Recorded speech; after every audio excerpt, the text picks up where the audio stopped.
gawa tayo piston welder. Para pag nagpapaket. DIY lang kasi po, washer. So, yung DIY washer ko is yung piston welder ko. Yan lang natin ang kanal para sumakto yung piston. Okay naman dati pero ito lang. Tayo pa natin na yan. Mag-join from Las Piñas.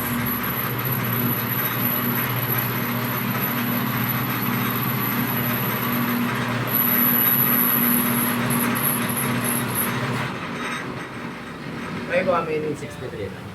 Ginagawa natin sa Las Piñas. So, yan. Ito yung gamit kong piston holder eh. So, patag lang siya dati. Okay naman.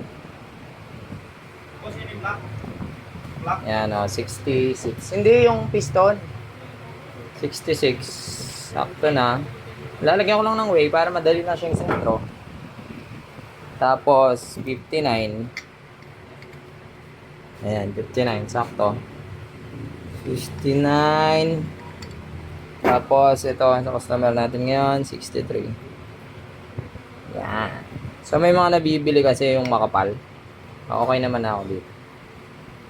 Ayan, 63. So, okay na muna for now kasi kailangan ko pang gawin yung sa Pasay. 59 and kailangan may kanal lang siya na sakto para hindi na ako bibili.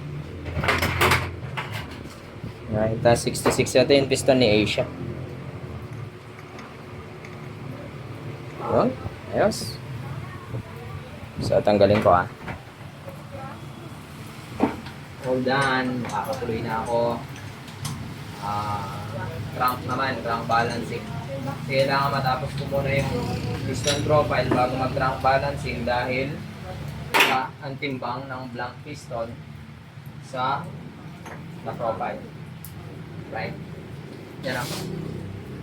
Ayos.